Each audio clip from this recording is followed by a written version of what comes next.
Cara, a notícia que eu trago hoje diz respeito às negociações existentes entre Estados Unidos e Irã sobre a abertura do Estreito de Hormuz, que já se arrasta por aí não sei quantos dias. O Vladimir Putin se reuniu com a alta governança iraniana, mais precisamente com o ministro das Relações Exteriores, e ele está propondo soluções, ou seja, ele quer se colocar como um mediador do conflito. E os questionamentos que eu faço são: Putin, que é um sancionado, deseja agradar quais países sancionadores? Ele quer ganhar capital político com Washington ou com o Oriente Médio? E quais cartas que ele tem e o que é que ele pode receber em troca? E para concluir, será que agora vai? Radamés, pode pegar já respondendo as 4 perguntas dele, fica à vontade. Agora eu acho que com o Putin aí dando um empurrãozinho, o Trump vai ceder. Cara, talvez com a pressão russa, falando sério, realmente funcione. Se o Putin fizer uma pressão aí para o Trump, embora ele esteja bem irredutível na questão nuclear, né? Ele tava vendo hoje algumas matérias que falam que o Marco Rubio eu tinha falado no fim de semana que a exigência principal dos Estados Unidos é o Irã abrir um monitoramento do programa nuclear deles, que é praticamente o acordo que o Obama tinha feito e que o Trump encerrou em 2018. E que se eles aceitassem esse mesmo acordo agora, depois da guerra e tudo mais, iria ser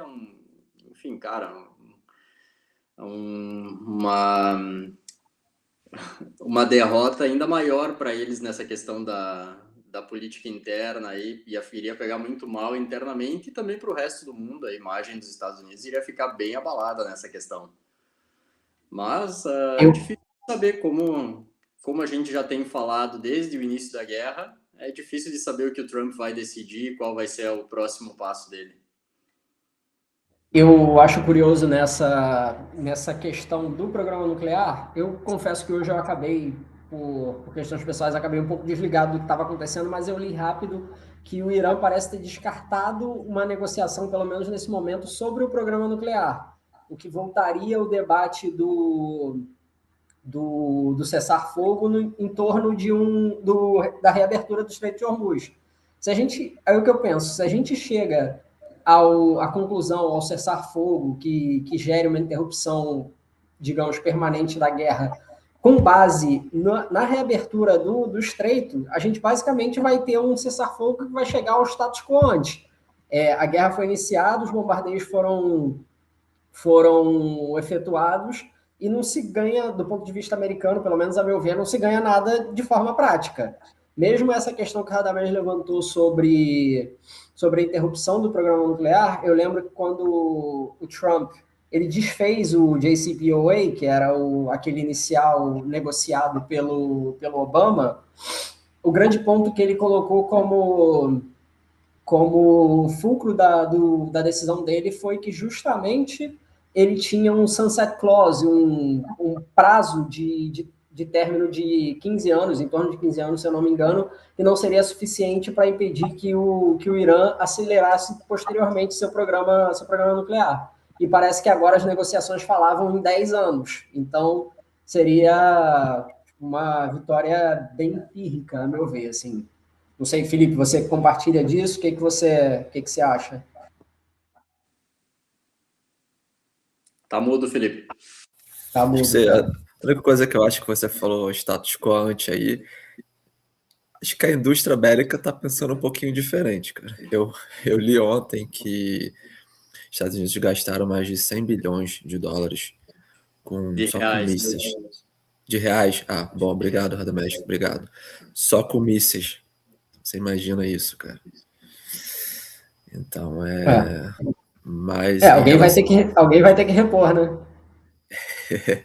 Exatamente. Em relação ao restante, eu concordo com o que vocês falaram.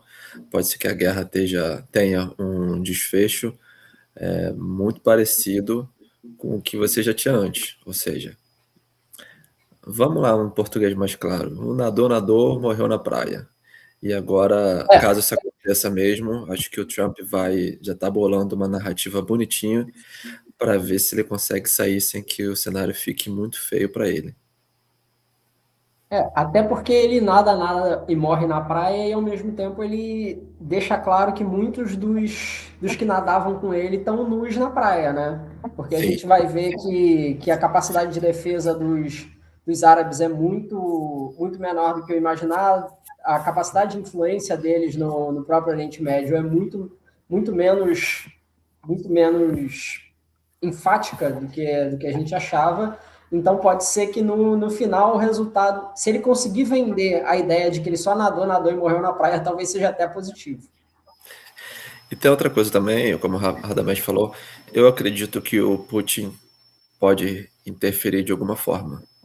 Para mim, ele é o mediador mais forte que você poderia ter por aí, né? Você tem o Xi Jinping, claro, mas Trump e Xi Jinping não se bicam. E por algum motivo que a gente não sabe, com o Putin, o Trump tem um bom relacionamento, né?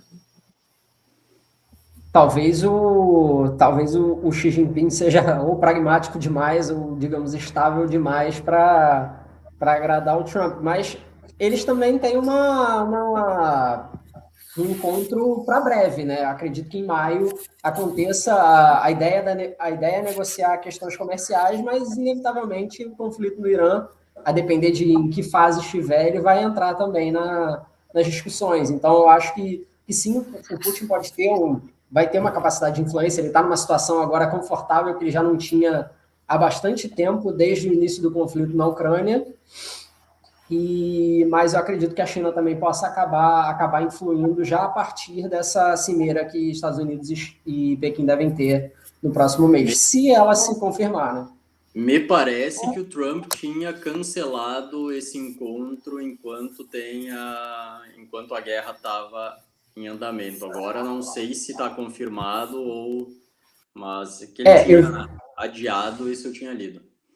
Eu vi que ele estava suspensa a primeira data, mas a ideia de ter esse encontro para breve eu acho que está mantida. Mas aí o breve de amanhã é diferente do breve de hoje, né? Então pode ser que seja empurrado para frente, sabe-se lá até quando.